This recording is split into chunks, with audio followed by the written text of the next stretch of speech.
Hi, everyone, and welcome to Dragon Quest Slime Time, a Dragon's Den podcast. This is your host, Pendy. And this is Jen. I don't know why, but I'm feeling very nostalgic for 2011. 2011. That is oddly specific. Well, I've been listening to Adele's Rolling in the Deep and Bruno Mars' Grenade while simultaneously watching Harry Potter and the Deathly Hallows and Bridesmaids all day long. All at the same time. That seems a bit much to me. Though I do seem to have this strong urge to play games like Super Mario 3D Land and Skyrim while eating froyo from one of the 5 froyo stores around. Well, after all, you do need to treat yourself. I tried playing Skyrim once, but then I took an arrow to the knee. Sounds like a winning to me. I am winning these summer wars, even though I cannot advance. Is it Friday yet? You got to get down on Friday. Everybody's looking forward to the weekend. Partying. Yeah. I think we're getting a little too shameless here.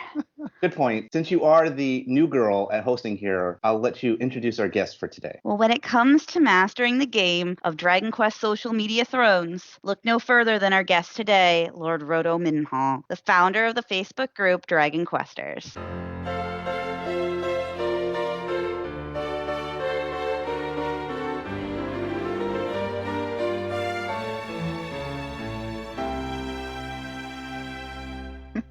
Hello, everyone. Nice to have you on, man. Before we get more into the founding of Dragon Questers, let's get to know our guest a little better. How did you first get into Dragon Quest? So my intro into Dragon Quest, I always feel is funny because I played Dragon Warrior Monsters, the original, and I remember I loved that game. And I mean, I loved Pokemon and all the other stuff. And then I got the Game Boy, because that was my first console, was an old Game Boy Pocket. And I got Dragon Warrior 1 and 2, and I couldn't stand them. Oh, no. I was like, I recognize these monsters, but I have to grind and get gold to buy equipment for all these characters. In the Monsters games, you don't have to manage all that, and I wouldn't touch it. And I've always thought that was so funny. And I played Dragon Warrior Monsters and Dragon Warrior Monsters 2, and I love those games, but I didn't really get back into the mainline Dragon Quest games until later. But yeah, so the Monsters games were what got me, which is why they always hold a special place in my heart. Nice. Wow, that is an interesting way in. So I have to ask you then, I'm assuming it's not 1 or 2, but what is your favorite mainline Dragon Quest game? That one is a tough one because probably the most impactful one was 8, because that was kind of when I fell in love with the series, because there was a big gap in time and I didn't play some of the other mainline ones.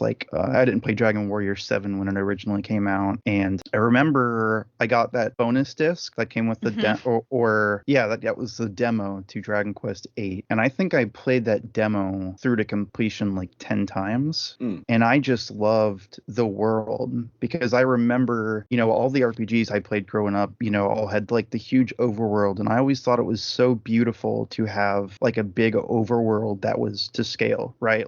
In the distance you could see the towns you would go to, and I just remember absolutely loving it at the time. So I feel even with everything that's happened, I think that's still my favorite mainline game, with 9 being closely second. But part of the reasons why I love 9 is for not necessarily reasons for the game, but with everything that I'll probably go into shortly.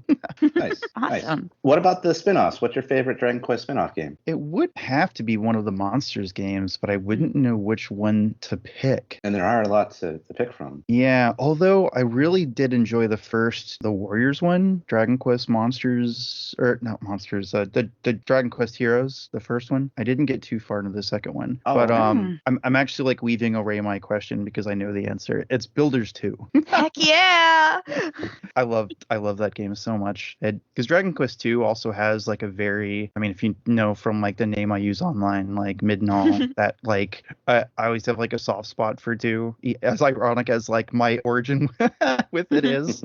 So I think that was great to like see the story. Plus, like Malroth is one of my favorite like of the boss characters. So everything about Builders 2 was just like phenomenal because that was like what I want, kind of like what I wanted out of a Minecraft-esque game. Because Minecraft is so like open-ended, you can kind of do whatever, and there's not like really structure. But like taking that foundation, turning it into like a solid game with a very well done story that has like connections to the Dragon Quest, the mainline game, in interesting ways, as well as like a very good creative outlet. Really cool multiplayer. It was just a fantastic game. Like I remember having conversations when Builders 2 came out that like there were some great games that came out that year, but like that was like my game of the year for sure. Whenever that year that was. But yeah, that's a great game. I am highly approve of that sentiment. It's definitely up there for me too. So I guess I'll spin back to ask you about your favorite Dragon Quest character. Hard question, but hopefully you have a few. Yeah, I mean my go-to is usually Terry. Mm-hmm. I have like, because I got into the series, with the Monsters games, it was really interesting because I kind of didn't have that perspective of like seeing Terry in like his original game and then seeing like the prequel. Because in some ways, the Monsters games are like whatever spin-offs, like,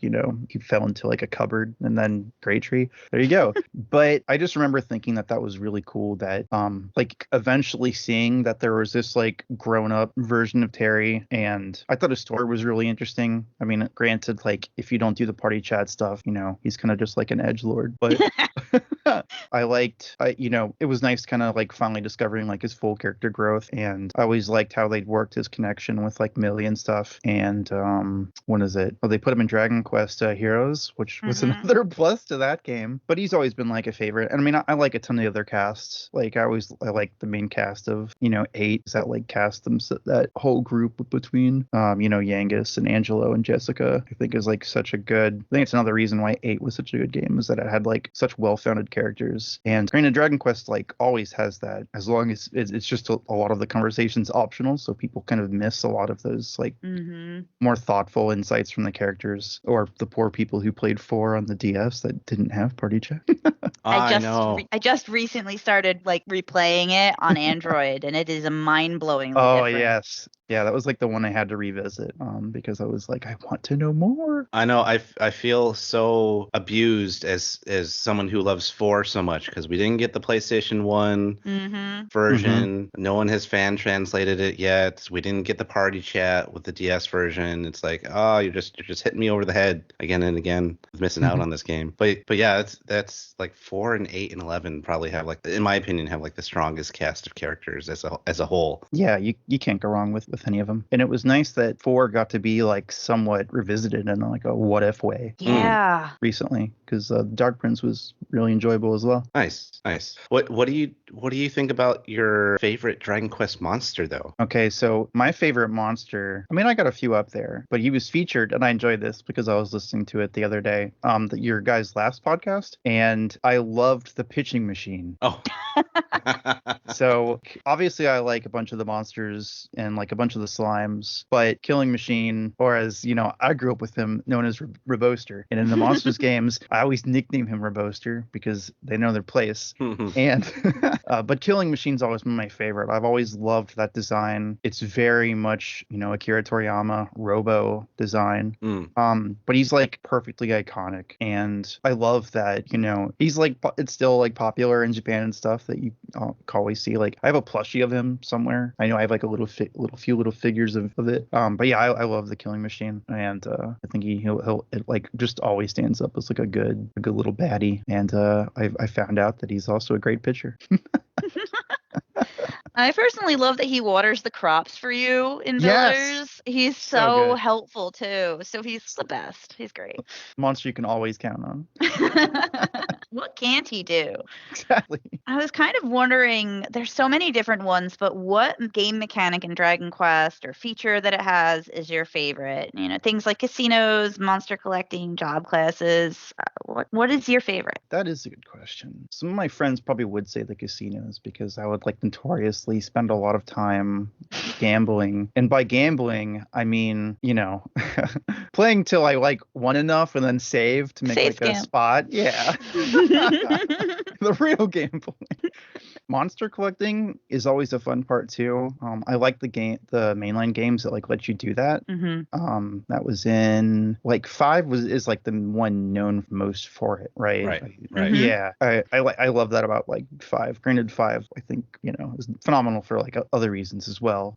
But that's a good one too. Party chat, I feel like, is an underrated feature. I'm with you there. I love party chat so much in the different games, especially when we got to like finally see it in 4 and get those characters like even more fleshed out by being able to chat with them. It's great. Yeah, and it's interesting too because you think about how much character insight, because like especially in the ones that they re-released for like the DS series and everything, like 4, 5, and 6, like the fact that almost every character in your party has something to say. And I know 8 did it too, like in its and then with like the DS port, like they added the Mori and Red. But it's so interesting. I think the whole idea that so much of the script is just completely optional.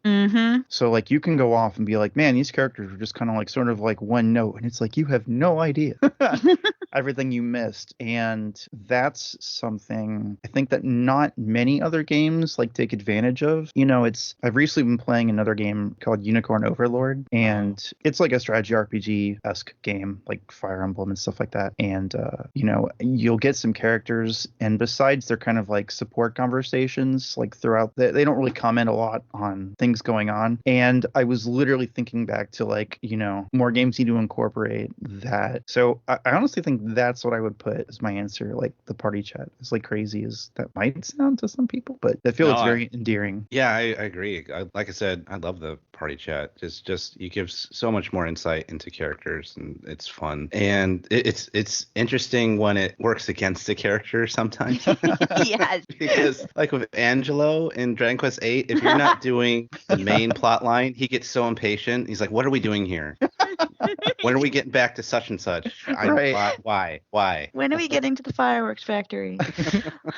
And it's funny too because that's like it plays well into Dragon Quest as a whole, right? Because like the best Dragon Quest in terms of like theming and like I guess just overall vibes is its mix of kind of situational drama and whimsy. That's something that I really enjoy about the series. And so it's really good when like that gets to incorporate it as well and shows like how well everything is designed, together. Oh yeah, it's just a complete world that they always build for each game, and it's fantastic. Are there any Dragon Quest games that you want to play but you haven't had a chance to yet? Whether you just haven't gotten around to it or it never got translated or anything like that? Yeah, I really want to play Dragon Quest X for whatever reason. I figured that's like the go-to answer. I actually have it, and I was playing with some of the Dragon Quest X Discord people. Okay. Because they were really cool. They like invited me in like a few years back, and I didn't really know what I was doing, and I was playing on the Switch version, so I really haven't gotten to experience it with like the actual like fan translation group, which is what I'd like to do at some point. It's hard to like divest a lot of time into a MMO, but I always love keeping up with like those people and seeing like them enjoy all the latest expansions and stuff. So I would definitely like to play that. Don't know. Yeah, that makes sense. I mean, there's a lot of it's translated now. All the major cutscenes for all the different versions that are currently out are now translated. So we'll actually put a link to how to get to that in this episode, just people know what we're talking about. But that group, that the name escapes me of the group right now, but it'll be in our notes, that's behind that is fantastic. So you can get the game, you can play it, you have a lot of the stuff translated for you. Anything else in between is kind of machine translated, but all the major cutscenes for all the story, like it's now like officially fan translated, which is great if you want to get into the game and if you didn't want to before because of that language barrier. Yeah, and I just want to like add that the people that are behind like the Dragon Quest X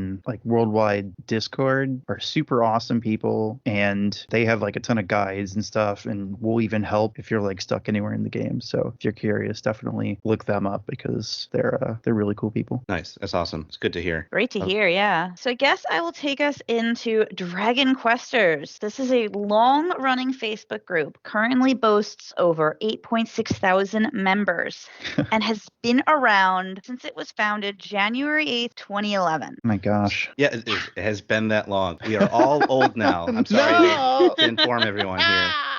But what inspired you to make the group? So like that, it was shortly into like when I was making all the YouTube videos. It was in like everything was kind of all connected to. I came down with severe ulcerative colitis at the time, and so I was stuck home like long before any pandemics, and I just really had nothing to do. And then that's when like shortly into that, Dragon Quest IX came out, and I really enjoyed engaging with that. We had early for Dragon Quest IX, we had the Nintendo was doing the like meetup, the tag events, and it was really fun to like meet up with people at like either a mall or Best Buy or something. Everyone would swap maps, and we would unlock content like in the game that you couldn't get otherwise, which pros and cons to that nowadays. But I remember I was playing, sorry for the ramble, it'll take a moment. But I was playing for a bit, and then that's when kind of like I got into posting on the YouTube channel, because I just realized that back then no one really had a capture card, and since I had content that not many people were able to get at the time if you couldn't go to the local events. So that's kind of where the early videos and stuff came from, and I enjoyed so much like communicating with people who commented. So it was kind of like my out for conversation in terms of being able to like do much outside. And so eventually it just led to me wanting to like finalize a spot where it's like, okay, well, this way we don't have to like just talk under the comments of like my silly YouTube videos. And it had been a little joke going around that like I didn't know what to call people, so we were just going with like Dragon Questers and stuff, and that's kind of how like it all spanned. I kind of just wanted to continue talking to people about Dragon Quest. I adore that story, by the way. That is fantastic. That's amazing. Yeah, and when you think about it, back then there was a good chance somebody like me, I never could go to any of those meetups. I lived in, Central Jersey. There weren't any meetups local to me. I was itching for that. I probably watched some of your videos long before I joined Questers, actually. Oh man, you didn't even have like a GameStop out where you were? We had GameStops, but they weren't having meetups, man. Yeah, sometimes they don't do stuff. And I'm like, yeah, and since I was in Central Florida, usually there's like stuff available that I can get to. Okay, yeah, because I was in Grand Forks, North Dakota at that time, and even the GameStop there, well, the GameStop and the Best Buy were doing those Dragon Quest events. Yeah, no one was playing it by me. That. But I'm sorry you didn't get to experience it. That was like such like a early 2010s time thing, because it was like before we even got like the Street Pass stuff, kind of that phase. Yeah, it was like the precursor to it, really. Oh, but man, there was no like local meetups. I mean, I was just talking about like the official ones that the Nintendo did. Yeah. I was able to do out in North Dakota was because GameStop were doing them, Best Buy were doing them, and then some like not local, but some national chain of malls were doing them, which was great. So, and they would still have the map from them. Or the map. I think there was like some posters. Like merchandise, shirts. Yeah, some shirts. Yeah, it was great. They were doing it nationwide, so that was amazing that they were doing that. But yeah, the fact but trying to find like other people to just meet up with, yeah, that was a challenge being North Dakota. But my whole thing to get people in my Questers rest was to actually go to anime conventions. And when I went to anime conventions, then I found like a whole bunch of people, and I was able to do that. And I even got to play some multiplayer with some other Dragon Quest fans. So that's not why I went to those conventions, but it was a fantastic happy accident that came out of those, which was great. It's like it's a good thing that stuff is locked in game to this stuff. It's really helpful for right people like Jen that didn't get to do that. It's wonderful. That's how I met someone I knew online that was another Dragon Quest fan. Is we went to an anime convention in Winnipeg, Canada, and I'd never met him in person before, and we're like, hey, let's go. He was like, hey, let's both go to this anime convention, and we can share a hotel room and save on costs. I'm like, sure. Hopefully neither one of us is like a serial killer, so let's find out how this goes. Roll the dice. Yeah, I had a few situations on my end where like people really wanted maps that I had, right? That like watched my videos, and a few people like sent me their game so I could tag them and then send it back. Yep, I remember other people doing that too. Yeah, and then but I got so upset that someone sent their game and they just put it in an envelope. So when I got it, there was left a DS cartridge shaped hole in the envelope so that it likely went through a sorting press. And I felt so bad for the person. I was like, I'm like, I don't know what to do. Like your save file's gone. And so after that, I kind of was like, don't send me your game. Like I don't want to risk you losing your file over this. And I felt really bad, but it's something. It was definitely an interesting feature, like way ahead of its time, but also something very Japanese. And that like they love their like exclusive stuff to certain like areas is definitely interesting. And something. Well, yeah, I mean, it's what inspired the tag mode for the DS after that. It's the tag mode that Dragon Quest IX had. But the entire time I kept going like, man, Dragon Quest IX is so fun. I wish there was an online Dragon Quest game that would be released, which I could play with people. Womp womp. You got so close to that. Oh except my for the I can play with people part. If we circle back to Dragon Questers, what were the early days like for the group? And did you have any help running it after you founded it? It was pretty small for a while. And then even then, I was kind of hesitant to ask for help. But it was pretty manageable. I was just kind of like overjoyed at just being able to talk to people. So like, I remember it was pretty nice, you know, at the beginning, not to say that it's not now. It was just obviously much more different, especially because at that point, most of the people were also watching my videos. So it was kind of like both about that and like a way for me to like share what I was doing and stuff. And then, you know, as it expanded, I was more than happy for it to be just general Dragon Quest discussions. But that's what I remember of like the beginning of it, that first year or so. You know, I do remember that the party didn't really start until December 15th of 2011. I want to say that the super handsome guy became a mod about 6 months to a year later after that. The name might have rhymed with Bendy. Do you remember the story behind that at all? I do, because you're like one of my oldest friends like in the group and one of my closest people that I've met from all of this. I know that, you know, you were always like super active. So when it finally came to the point, you know, that like I was like, okay, this is a bit overwhelming for even just me. That, I mean, you were like the only person that I would even have considered at the time. And yeah, I mean, it was I was that's one of the many reasons why I'm thankful for the group is being able to meet like people like you two. So I think it's been great. Yeah, it was fortunate timing because I had kind of been away from the Dragon Quest community for a number of years because life just kind of got in the way. Because before then I had like ran a news site for Dragon Quest and did some other things, but I was getting back into it and I was like, oh, what do I want to do? And then that opportunity to help out with the group came and I was really passionate about it, so it was a perfect fit. I loved it and I've been doing it ever since. Yeah.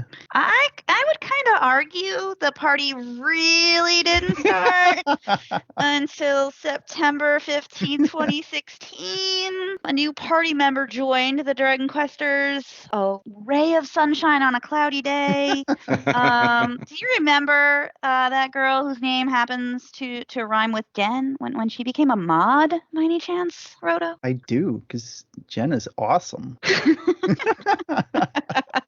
Well, I mean, usually, you know, like as it went, you know, usually we know, I mean, you guys know that now is, you know, whenever we get new people to join, you know, the admin team, you know, they're usually on someone that we've noticed, you know, leading up to that point, right? Because it's not just like whoever, because I mean, being in, you know, an admin is still as much as a responsibility as we can get, you know, in terms of like doing this. But no, I think that, you know, you're a perfect choice. And it's been helpful having you two to really help foster, you know, this community we have. And I'm super thankful for you both to be doing it with me. You know, and speaking of that, we've had some turnover through the years with our team, but including everyone in this podcast, we currently have a strong admin team of 8 people. Now, what would you say about like all of us as a team or individuals, like the other people that we've got going on? That we really love Dragon Quest versus Final Fantasy posts.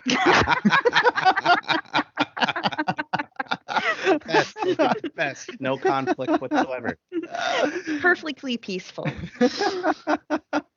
No, I mean, I think we have like an awesome group of people. I mean, even you guys know whenever I like to chime in with like my random comments, I like even just touching base with y'all because it's so easy to tell how much everyone loves the Dragon Quest series, and everyone's also passionate about creating that very friendly environment. Everyone is always on spoiler watch for the sake of people who haven't beaten some of these games and stuff like that, and it's a big ask for people because some of us don't necessarily beat these games like immediately, myself included. But no, I mean, we have like a fantastic group, and I think everyone does an awesome job. Yeah, because we've got Garland, we've got Jeff, we've got Eve, we've got Aaron, and good old Dom, who's always got his stories about college, but Yeah. But yeah, it's a great dynamic of people that we have for our admin and mod team, and it's always enjoyable when we can collude with each other in our little group chat too, talk about whatever's been interesting over the years for sure. Right. No, that'd be a fun meetup to do sometime. Right. But it's been good, and I do think that the work that everyone's put into it too has what's helped it maintain its steady growth over the years as well, because it's the way to word it. It's the way that we have it critiqued with the rules and everything. I feel like the group has a really good foundation to being able to open with the things that everyone likes about the Dragon Quest series, and I'm like rambling off my sentence here. But yeah, I mean, you know what I mean. Hopefully, maybe, kind of. Yeah. No. Yeah, we're with you. Okay, good. We're on this journey with you. Yes. No, it's great. It's a great place for people to come and be comfortable and just have a good time with Dragon Quest and everything related to it. Exactly. So on the flip side, I wanted to ask you, what's been the most challenging aspect of running this group over the years? Besides kind of like having to deal with the hard kicks, which everyone probably knows of when you get those private messages after some bans. That's kind of rough and definitely unneeded, but it's something that any group has to deal with to some level. That's probably the toughest part, because you never really want to just, boot somebody, but there's always going to be people that try to ruin it for everyone else, and you don't want that around. That, and when a new game comes out, and spoilers. Oh, yeah. Or news parts when everyone's like all spamming the same news article, especially back before we had the timers. Yeah. Like a new trailer would come out and there'd just be like 50 posts of it. Oh yeah, I remember. What I think, Jen, you've said this before, where that was your toughest part of becoming a mod, was running into, was it Dragon Quest 11 spoilers? Oh yeah, no. the entire game was spoiled for me before I played it. It was funny because I was literally, the 8th party member, the world tree falling, Veronica's fate. It all got spoiled before I got to those parts of the game. That's okay. I think I protected actually a decent amount of the admin team too, by catching them when I did. So I took that hit, but I think the Veronica thing, the guy who spoiled it just was cruel about it. Like he just literally said, "OMG, I can't believe," and it was right there, and I was like, "No, that can't be." And then like literally the next time I played the game, I got to that part. Yeah, my mind's terrible with spoilers and stuff as well, and like whenever I hear about or see something, like in my mind, I will never stop thinking about it until I get to like said point in the game. It's now burned in your brain, yeah. Yeah, and because like for like 11, while it wasn't within the group, like I did get spoiled by stuff because I took forever to beat Dragon Quest 11 as well. Mm-hmm. And it's a bummer, but like I do feel like because of the group, I'm sorry that, I mean, it's hard to prevent, and the only solace is that like that you protected other people, but I wish I could do more for you guys. Yeah, because we had rules of like, hey, if you're gonna do a spoiler, post it this way so you're not ruining it for everybody else. But some people are like, just wanted to get that out there, and like, oh, I want to tell everyone that this is what this happens, and I'm gonna spoil it for everybody. I think it was especially cruel when people were like, well, everybody knows because it's in the Japanese art, and it's like, no, it's not. It wasn't out in the West yet. Please respect the game time. No one has time yet for that. No one's been there yet. Right. And that's like I have like an ongoing battle with like the discourse over like spoilers and stuff, right? Because my even like argument nowadays is that it's almost harder not to know something in like the social era we're in, because like I still use Twitter or X or whatever to keep up with other things, but like I have to mute so many words for properties I'm interested in that like I still haven't experienced some stuff. Like I think I have like Dragon Quest Dice stuff like muted because I haven't finished watching the anime. Yeah, I have to mute certain social media when I'm watching new stuff, some new series sometimes, because like people will spoil it. Oh, so I'm yeah. like, I'm just gonna ignore this for a while. I remember in the old days when it was harder to kind of compartmentalize things, I would just like, I'm just gonna stay off Facebook for 3 days until I watch this movie, and then I'll get back on, and then I don't have to worry about it. And that's like a shame because like it shouldn't have to be that way. Yeah. Right? Because like if you were just being, it's kind of why I like so many things in Japan, like out of courtesy. It's, you know, it's like I always equate like people who are just gung-ho posting spoilers everywhere akin to like a kid like being really proud of their like macaroni picture. Yes. Because it's like, you know, a lot of times when kids learn something for the first time, like they have to tell everybody that they learned it. Like, look at me, look what I found out. And it's like, you can keep it to yourself though and enjoy it. But yeah, so it's a tough part. It's a bummer, like when we're dealing with a group about that, you know, things that have stories. And because like some people, you know, I know some people shrug off like Dragon Quest storylines and stuff too, as opposed to like, you know, I wonder if this will come up like versus Final Fantasy. But like Dragon Quest stuff does have really engaging stories, even if they're not told in like always the most like dramatic or cinematic. So yeah, cinematic like fashion. And you know, there are a lot of things that can be taken out of your experience. So, and I always like to like, you know, experience things firsthand as the devs designed to kind of experience it, you know, as they've crafted these worlds and everything. So it's tough. Because after all, it's your story. Yeah. I I feel like I'm in the minority who likes that movie. don't know if I dislike it, but I don't like it either. It's a podcast topic for another day. Hey, so what are some best memories of the group? And we'll all chime in on this. I think for me, whenever a new game has come out since this group has been founded, you know, minus the battling the spoilers, like I think it's fantastic to see how excited people get for it, and people posing with their box like, oh, I just got it, and things like that. I think are great. I just seeing the community, you know, get so happy about a new release has always been such a fun part of the group for me. I've always liked to see those posts right after like a new game comes out. That's been the best memories of me for the group. Yeah, I think I kind of have a similar one. I'll never forget when I first joined the group and everyone was, well, maybe not when I first joined the group, but when it kind of was coming around that like, we're never going to get the 3DS versions of 7 and 8. It's never going to happen. Stop asking. It's ridiculous. And we kept being vocal about it. And eventually those games finally came over, and just, I felt like we made a bit of a difference by making as much noise as we did. It felt really good to kind of get something that was such a long time coming with that specifically. And I have a really fond memory of like a 3-month span where like every day we would have like at least 20 people post their tier lists for like their favorite games. I remember that. And it was fantastic because it got more and more ridiculous every day. So it started just like, oh, what's your favorite game?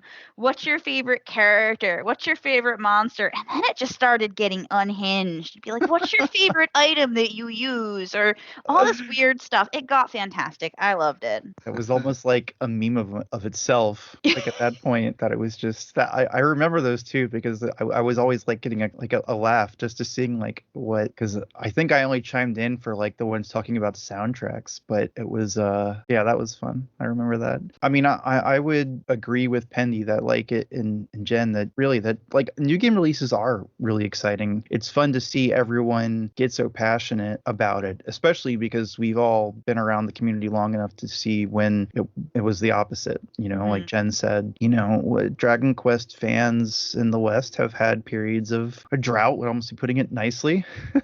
And so sometimes, yeah, like getting those announcements after a while to where we're in like these surreal times where I think in the past few years, you've gotten like 4 releases or something between like Dark Prince, we got the Die Infinity Strash game, a few of the mobile releases. Treasures. Yeah, Treasures. It feels like it's been kind of like, it's almost been like it's gone too well for us. Yeah. Yeah, I guess that's juxtaposed by like the fact that, we've had this eerie silence on Dragon Quest 12 and 2D HD for 3. So, but I guess that means that like when we actually get news on those 2 games, that it'll be very exciting. Oh, and I love that we get simultaneous releases now on all the games. It's crazy. It is crazy. Spoiler risks. Fantastic. Yeah. I never imagined a day when we would have simultaneous release, especially when Builders 2 came out so long after. Yeah. I almost bought the Japanese version of that game because I was assuming we weren't getting it. And then very shortly after, we started getting these simultaneous releases. Yeah.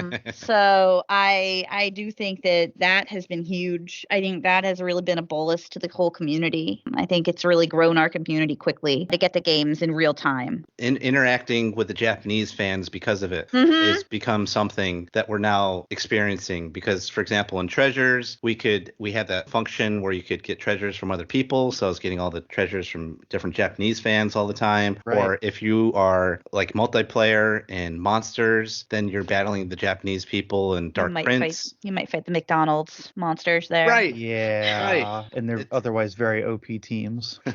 Yeah. So that's been interesting to see that as one of the new dynamics that comes out of the simultaneous releases. And I agree that it's another way to bridge the gap between like the Western and Japanese fans, because it allows us to all kind of share in that excitement together over like a new release. Yeah, I think that's been great. And the only other thing that like I would add, some of my best memories is a few of and I know like the people in the den know this all the time, but like the few creative like things we've run are really nice. I always like when people show off like stuff that they've made. So whenever we get that, I'm kind of always pleased when people get to like demonstrate, what they're passionate about and what they enjoy. Awesome. So I know you just mentioned the den, but I have to ask if you're a part of any other Dragon Quest social platforms. Yeah, I'm not the most sociable person, which you guys know. Given how infrequent I can chime in sometimes. But I've been around a bunch of different communities for a while. I'm on the den, although I don't post very often unless I'm like looking up stuff. But I mean, I was like an OG Slime Knight, so I've usually had an account on most posts. I don't post on the Reddit very much, or in many of the Discords. But I like to I lurk. I always like to see what people are talking about and posting. And then you mentioned it briefly when you were talking about founding the group, but you had a YouTube channel that you had been doing for many years, correct? Yes. Please don't Google that. No, I mean I'm more than happy to like bring it up. I still go back every now and then for like to listen to the 12 days of Questmas like in December. Yeah, that's one of the highlights. I remember that.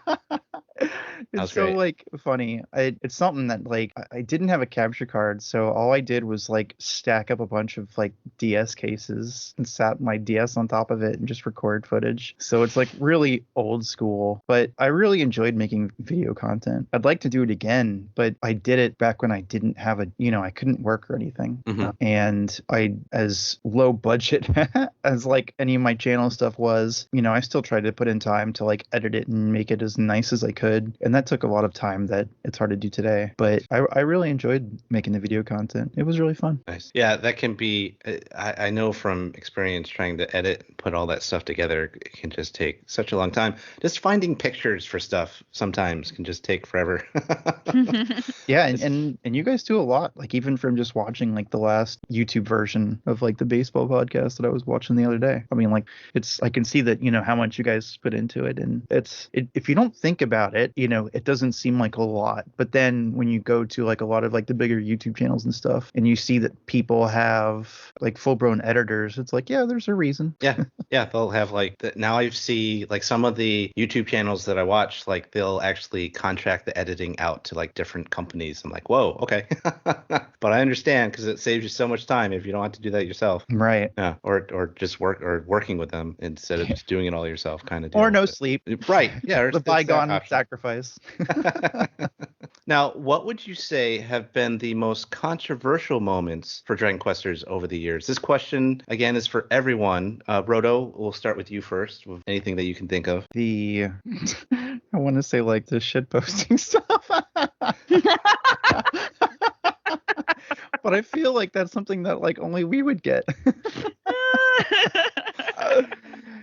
I mean, the kind of, I guess, the most stuff that was the most troubling, as I ramble this out, would probably be like the anti-LGBTQ stuff. Yeah, that would, a lot of that came about from the Sylvando character from Dragon Quest XI. Yeah. And that was something that we even had a problem with people on both sides of that. The people who were tolerant and the people who weren't. And we kicked out people who on both sides of that because it got so bad. We're like, look, you can't just, talk to people like that in this group, in our group, the way that we have it set up. So we ended up banning a lot of people because of that, because people just got nasty. Yeah. And it's just kind of funny because that leads into how, there's Gay Pride Month, and we usually have a little post about it, like we do with a lot of different holidays and things like that. Right. And it ends up becoming like our yearly pruning for the group. Unfortunately, the bigots come out, and it's like, okay, yeah, you can leave. This is not the group for you. I'm sorry, because we do accept people of the LGBT community with open arms. We have people like that in our admin team, So that has definitely been a challenge. I remember one of the years I made our banner like this LGBTQ Dragon Quest themed flag. Right. And I remember that. I think Eve helped me out with that or something. It was. And I posted it as our banner just for Gay Pride Month. And I remember someone at Slime Posting like took that, put it in Slime Posting, and then just like called me out personally and said like, this is what this is wrong with this group, and just went on this bigoted rant about it. And I was tempted to like, because I was part of that group too, I was like tempted to like get at it with this person, but it was like, you know what? I'm not going to even acknowledge it. Acknowledge it. Thank you. That's what I'm looking for. I'm not going to even acknowledge it. If people want to fight about it in that group, they can, but I'm not going to let that person get to me. It's whatever. It's going to stay up, and I'm not going to acknowledge that person, and we're just going to move on. Well, I think it got so bad, John. At some point, we had to add to our admission questions that you need to be tolerant of LGBT community, because it got so bad, and people were like, well, nowhere in the rules does it say we have to be. And we're like, then now it will. Now it does, my friend. Get the heck out. So that was wild. Yeah, I mean, we want the group to where people can, talk about how much they love Dragon Quest, and it doesn't matter, like, why they love the parts that they do, and we want people to be comfortable talking about it. Like, that's essentially like the core, philosophy we run with. Yeah, and that's something that I've been very proud of the group, of how accepting we are of people and how unaccepting we are of people that are not going to that are going to be bigoted like that. Like, it's like that's something that we've drawn a hard line in the sand about no bigots in our group, and we've kicked them all out, and I think we have such a good group for it because of it. Yeah, I mean, no offense to those guys, but if we ever get to a point where like the Slime Posting people are posting that we do something right, then we know we've done something wrong. Oh God. Another one that I had was COVID. COVID got a little controversial in our group, which was, oh my goodness, which was fun, because I remember there was the hilarious picture. There's the Dragon Quest VIII cover art, and someone had made basically a meme where they put mask over everybody in the Dragon Quest VIII cover art. We lost a bunch of members for that one. Oh, we did, and it said like, how hard is it really, or something like that. And then the conspiracy theorist came out. Oh my god! And we're like, oh, okay, you guys need to leave as well. That was a cool quality edit too. Like, I like that guy's picture. It was hilarious. Really good, yeah. goes I away. will say we've had a couple like political stints too, and I'm pretty sure it was political content that really kind of made us make the hard decision to limit our content to Dragon Quest or Big Three only. Because we were having so much heavily off-topic, political-based conversation. So that I remember as being a little bit controversial when we made the decision to switch over from a kind of anything goes Dragon Quest preferred to Dragon Quest only or the Big Three content. I know, and you would think that like that wouldn't be that big of a thing, but some people just love like skirting into that, discussion like at every feasible opportunity. It's like, what if we just want to talk about Dragon Quest, yo? Come on. We still get complaints about deleting people's posts when they are off topic, and they'll be like, why'd you delete that? Or an admin deleted this, and it's always like, okay, your post isn't getting approved either, but cool. So that was one. And then obviously you guys all know, I think a large portion of the Dragon Quester community knows because I made a post about this, but back when I was pregnant with my son, we had to boot somebody from the group. He then decided to pull like a Liam Neeson, although he was way too small to do that, but pretty much tell me he could easily find me. He knew where I lived. He could come and harm me, but I wasn't worth it. But I should keep checking over my shoulder. So I won't say it was, yeah. I was so devastated when I heard about that. I was like, oh man. And you were I don't think you had been a mod for that long, right? It had been enough. Like it had been a while. Okay. It had been a couple of years or at least a year. Oh damn. Okay. Yeah, that because was it was after that was wild. It was after Dragon Quest 11 came out when I was modding all that. Okay. And it was literally, I think he was attacking someone else, and I had kind of stepped in and started arguing with him. I wasn't even the one who booted him. I'm pretty sure Eve or someone else had done it for me because I was putting my daughter to bed. And I start reading these messages of this guy who's pretty much all but threatening to physically come to New Jersey and harm me. And I had to take a step back from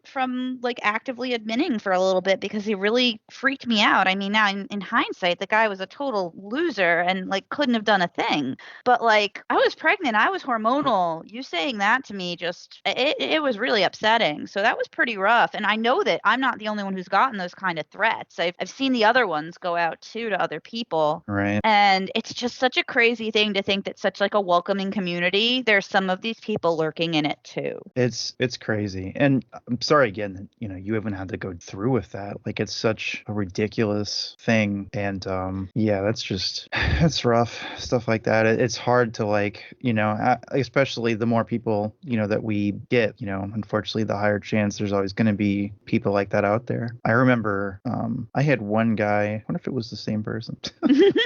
That it was the only like bad root comment or bad like viewer I ever had on like when I was making the YouTube videos. And it was a person who was always like calling me obese, and I'm like, well, I'm not that overweight, but all right. But like I remember I would post comments of like, I'm gonna burn your house down, and I'm like, all right. Jeez. Yeah, there's just some crazy people on the and internet. It's like, yeah, that's news to anybody. But being on the admin and mod team, we have had to deal with some of those individuals that are like, ooh, okay. And I will underscore for anybody who wants to come out and give us a threat, like no admin makes a decision in a vacuum either. We usually put it to a vote if we're going to kick someone out unless they do something horrendous. So. And I feel like we're pretty fair too in our discussions in terms of how that's handled. Yeah, we've got that group chat that we all talk to each other about everything that goes on, and some people don't get that. They think like, oh, well, such and such is on a rampage, and they're just booting somebody because they feel like it. They're drunk with power. No, like that person has had a conversation with the rest of us, too. And we have all agreed, like, yeah, go ahead. It's like if you get booted, it's because there's seven to 8 people that have said yes. Yeah, and usually like we've even been a bit lenient for some bad eggs, more than we should have put up with too. That we're like, oh, okay, we'll delete all these comments, get your act together, take the hint, and tone down, and then they'll still continue. And I've defended some of these people too. I remember I've defended some people like, oh, just give them another chance, and then like a couple weeks later, like, oh, that was a mistake. I'm sorry. You're the chosen one, Anakin. Good times. Oh, and then and then Jen, you had something that we've mentioned before. Yeah, I think the massive amount of Final Fantasy hate in the group is hilarious to me. It's just such a funny thing for me to see people argue about, like people to crap on Final Fantasy. Like, no, guys, it's just ridiculous. We've had to literally, like, when it got bad, I think there's been 2 times, Pendy, that we had to actually just decline all posts that had the word Final Fantasy in them. Yeah, like, we just had like done to with it. ban. We had to ban discussion on Dragon Quest versus Final Fantasy because people were just getting out of hand. I mean, it just blows my mind that we'd have to go to that extent, but we did because people were like ready to kill each other. They were heated over it. The part that always amuses me too is that it's like listen, I get it when they were Square Enix. Back then I understand, but we are a family now. There's a little hyphen or whatever in between. There's a dash in between Square Enix. That dash is a heart. They're your brother now. It's just that we're still separated. It's not the Final Fantasers or whatever. It's that talking still. Final Questers. Yeah. Got an idea for a new group, guys. Yeah. We'll go back in the short-lived PokeQuesters dump. But yeah, it's always been interesting. I mean, there's always like going to be that. I'm sure like does the Den also get like posts like that on the regular? I feel like it'd be hard to be in like Dragon Quest groups without that coming up. It's such a prevalent topic. Yeah, it's just everywhere you go, there's always going to be that comparison for better or for worse. Sometimes Yeah. Just depends. Getting back to something with Dragon Questers specifically, when it comes to the features that the group has, now we have the chat room option, and now we have a few chat rooms in the group. What do you think about that? I think you've participated a little bit in some of them, right? Yeah, I think the chat rooms are great. Right, it's like the groups. I mean, those of us that have been on Facebook long enough know that small enough groups had just automatically had like a general chat room before, and then once a group gets too big, then that was like the end of that. There was never really kind of like an open forum like that besides like when people would post a general topic. So I think they're great. I like that they're more focused and that kind of gives people structure. I always enjoy the music one, and I forget the user's name, but he's always just posting like Dragon Quest like OSTs and stuff, and he'll like post a link to it and be like, can you guess what this is from? And then sometimes they'll be tricky and won't post one from Dragon Quest. I'll be like, that's a Chrono Trigger song. What are you doing, man? It's not quite right. But yeah, no, I think it's a great feature, and I like people to be able to chat with each other about different topics that might not necessarily warrant just a normal post. So it's nice. It's a cool feature. I'm glad that they introduced it in the way that they did. Yeah, I was a little nervous when they first like automatically popped up because I was like, we can't admin these things. How are we gonna make sure people aren't horrendous? But I've gotten notifications when people like when a spam bot goes in there and posts stuff. So I felt really good about them and the ability to make sure that we aren't getting garbage in there. I trust enough of our members to report the abusive stuff, and they've been pretty good, those 3 groups we have. Yeah. So has the Dragon Questers group ever inspired you to do anything specific related to Dragon Quest? Yes. It's a weird way to put that, isn't it?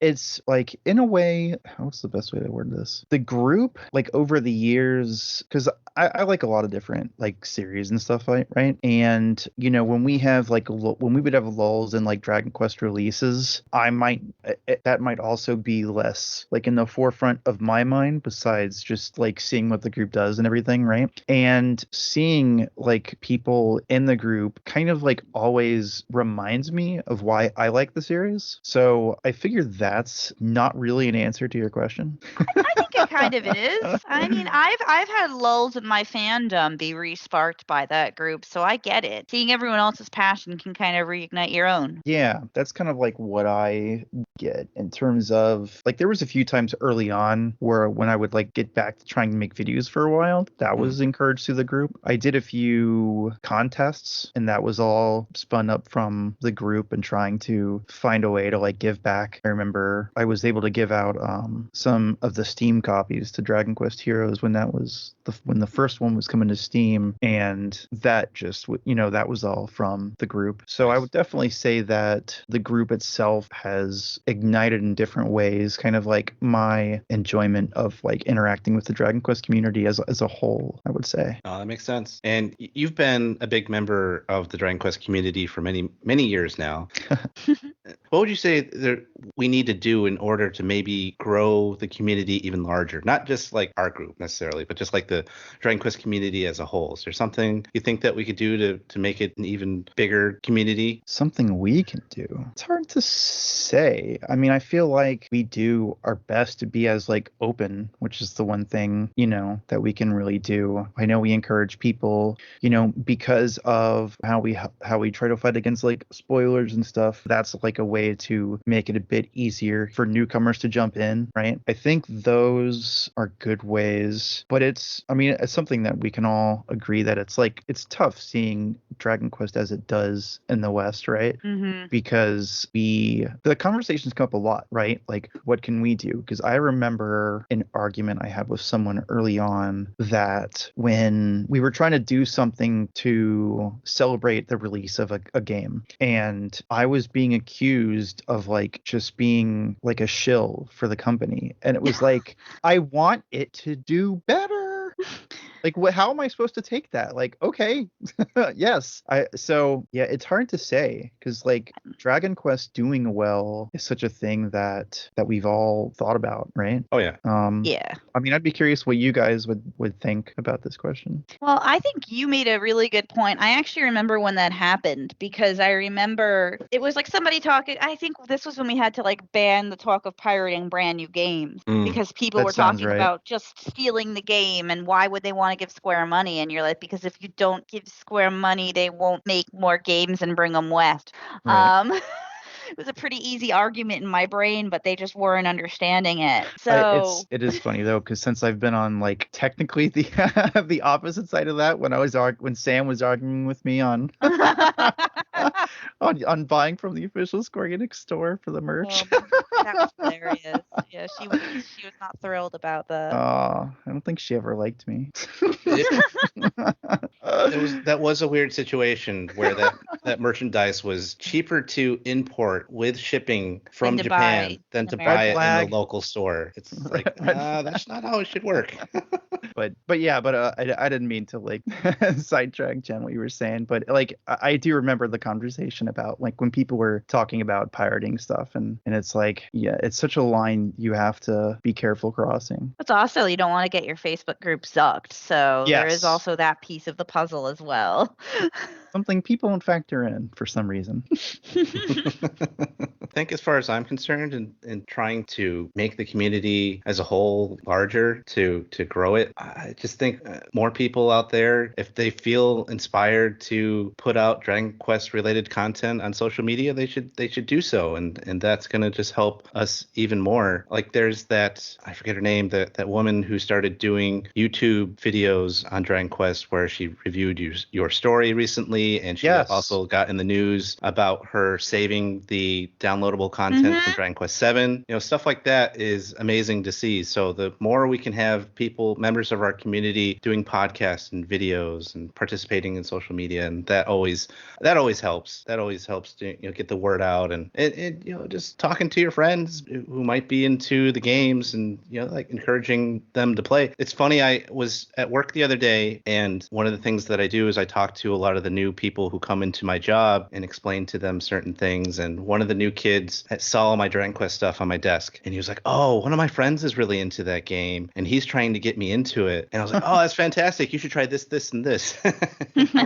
And I ran into him again the other day, and he's like, "Oh, I just bought Dragon Quest 8," and I was like, "Oh, that's fantastic, man! I'm glad you're giving it a shot." All we can ask for is for people to try and give this series a shot, because it's overlooked in the West compared to Japan. And if people, I know if just more people would just give it a shot and give it a chance, that a lot more people would be into it and be a much popular game. But it's hard, and it's not just, it can't just come from us. Like, we need, even more support from Square Enix to just, to help the series grow. So hopefully we can see more of that over the years. And like we were talking about before with the simultaneous releases, that helps too, I think. So it shows that they're putting more effort into the series besides just Japan. So hopefully that continues. Yeah, and real quick too, it's at Gronya is the woman who is making the content. Yes. Yeah, her video content's been really cool, and I agree.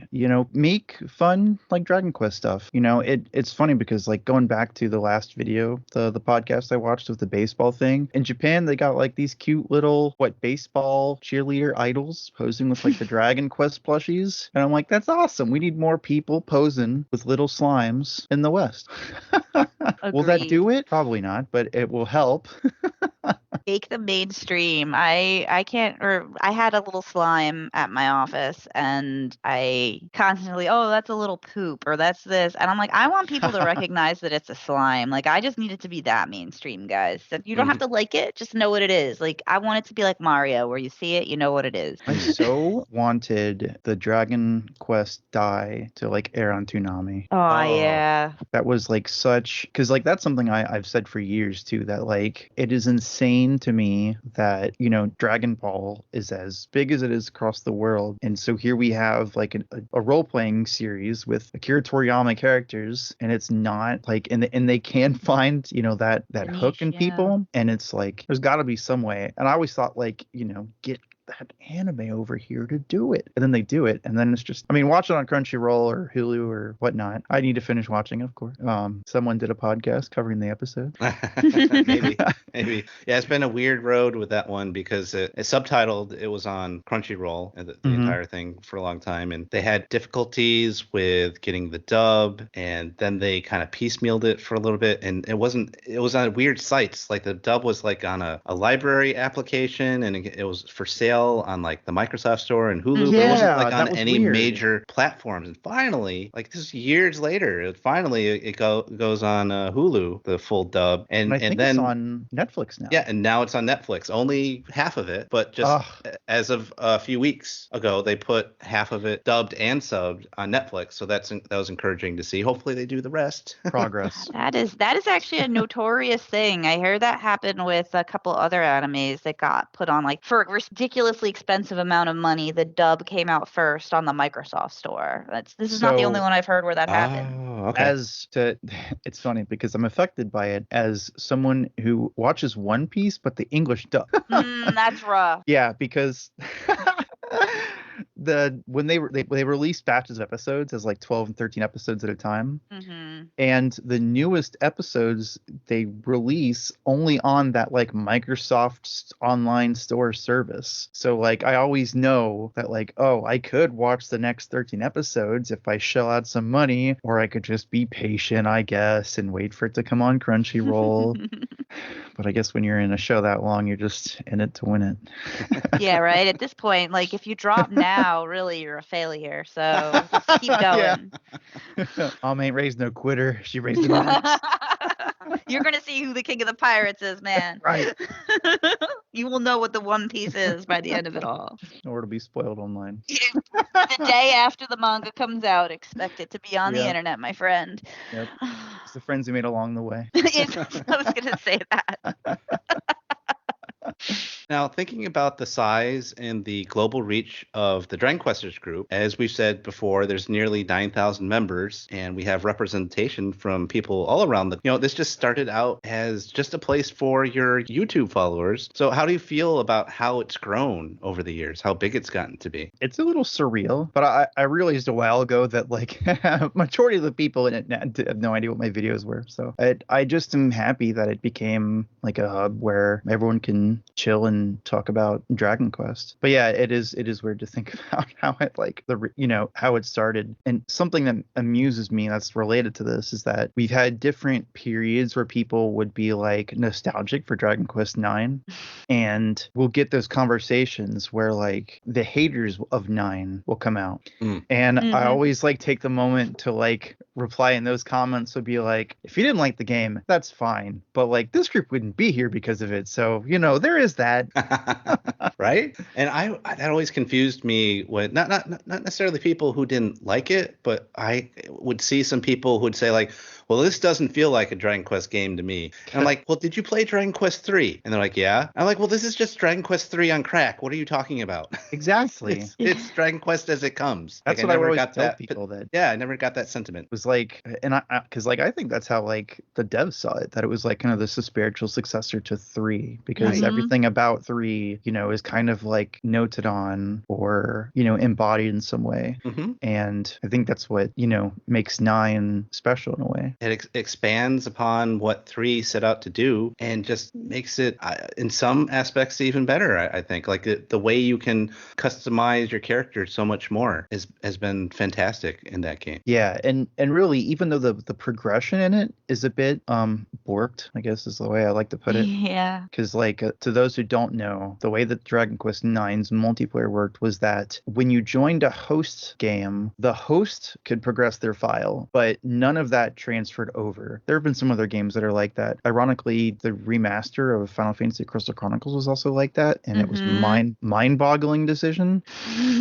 But yeah, so that became like difficult. However, playing through Dragon Quest 9 like with other people was a very fun like experience, which is why I hope that game does eventually get returned to, because I think that's something that's like very unique to that. And like, because even 10 is kind of different in a way where it still has, you're doing your stuff as a party, but they still have very much that like big overarching story. And like 3, one of the things that was really nice about 9 is that it really embodied that the story isn't about you, it's about the people you meet and who you come in contact with, and kind of like your changes on the world, and being able to like share that too with like your friends is really cool. So I think that kind of held like a really interesting footnote in the series. So I hope that comes back at some point. Oh God, if they need to do a remake of that game, and if they do, obviously that component will be online for everyone. Oh my gosh, to do it together, and that will just be insane. I would for sure return to my YouTube content if that finally came out. Kind of spinning off from that question about the size of the group and the surrealness, some of my closest friends that I met at Dragon Questers. How do you feel knowing that you've kind of inspired a community that has helped forge so many friendships over the years? It makes me really happy. It's something that I got to be a part of early on with like the Slime Night community and everything. And it's just been really nice to kind of be able to help other fans get together, especially for what shouldn't be, but a series as niche as it is. It's been really fun also to reconnect with people. One thing that started to happen, reconnect like as in myself, when I was getting to know the people that play Dragon Quest X, it was surreal. I also joined a Dragon Quest IX Discord, and it was kind of weirdly humbling that people like remembered or knew who I was from people who like watched my stuff or was in the Dragon Questers group early on. Awesome. And that was really cool. And I have a few people that like I still talk to from like the beginnings of the group and everything. Besides like, you guys in the admin group, I have a few friends like on Twitter and people who I've made friends with on Discord. And granted, I'm still not the most sociable person, and I probably don't talk to these people still enough, but it just makes me really happy that these connections persist and like have persisted. And I think that also speaks for the connection we all end up having with Dragon Quest, and why like the series means a lot to us, those of us that like are really invested in the series. And that's the Questers Rest Discord group, I'm guessing, correct? That's the with Dragon Gratis. Quest. What's that? With Gratis? Yes. Yes. Gratis is an awesome person. Oh yeah, he's Mr. Dragon Quest 9. Yeah. Yeah. I mean, he literally still carries on like the requests concept I did in like my old YouTube videos. Like I think it's phenomenal. If I would have nothing more than to like if they ever remade 9 to be able to collab with Gratis, I think that'd be like the ultimate return. Oh, nice. But he's a cool dude. I still touch base with him every now and then. Do you have any advice for anyone trying to build an online community for Dragon Quest or any fandom they might have? I would just say just show what you're passionate about. I think passion really is contagious and not like raging contagion. Such like I don't know why I referenced that. But no, that's kind of like why, I want to get into marketing, right? Because I think that there are few things more enjoyable than like hearing people who love something, right? And I think as long as you have that as a baseline, like people will congregate because you'll get people that not only enjoy something but are happy to talk about it, happy to discuss it, hopefully not fight over it. But I mean that's and just welcome everyone to the best of your ability. But I definitely would say like embrace what you're passionate about, because if you don't really care about something and you're just trying to build a group, then I don't think it's not going to really go anywhere. But if you care about something, you will find like-minded people, and I think that will build a very strong foundation. Wise words. Thank you so much. Thank you so much for your time, Roto. And just For having me. Personal note, just really have to say I have a ton of friends and I have like an online family of people, and it's thanks to you and your group and me finding it in 2016. So I needed to say that. Thank you. I hope that balances out some of the crappy things that happened. Yeah, I mean, also a death threat, but at the end of the day, really, it all comes out in the wash. I appreciate all you. we know is that Jen gets to go on vacation from admin duty when Dragon Quest 12 comes out, so she can enjoy it spoiler free. I mean, since I take forever, I should bite the bullet and just. So in like 2055, when it comes out, I'll take a break there. You said it. But no, I appreciate it. I'm super thankful for knowing you guys and for everyone that's in the group posting. I'm super happy about it. I had my initial disease and back then, and I had another major surgery and stuff 8 years ago, and I'm really thankful for everyone that I've come and met from the group, and I'm always happy, even if I'm lurking behind the scenes, I'm always happy that everyone's all posting about Dragon Quest. Awesome. Well, that is it for this episode of Slime Time. Thank you again for coming here and talking about the founding of the main reason that I still have a Facebook account, Dragon Blasters. It's the main reason I still have one too. But no, thanks for having me. This was a blast. No problem. It was great to have you on. We're a non-profit podcast. We won't Facebook ban your hard-earned gold when we can offer you quality content for free. But if you do have some extra cash and would like to donate anything to a website that's been supporting Dragon Quest fans for over 25 years, come on over to the Dragon's Den by clicking the link in the show notes. There are several ways to support the Den, including the affiliate links that don't cost you anything extra when making other Dragon Quest purchases. Even have a Slime Time t-shirt that was designed by our resident artist, Dwayne. See the link for it in the show notes. For comments or questions, you can find us on Twitter and Instagram at DQ Slime Time. Join in for tons of Dragon Quest discussion at the Dragon's Den Forum or Discord. And you can join the Dragon Questers Facebook group and hopefully not get your post deleted by us. Yay! Please like, subscribe, and write a review for the podcast. Dragon Quest Slime Time, sliming off.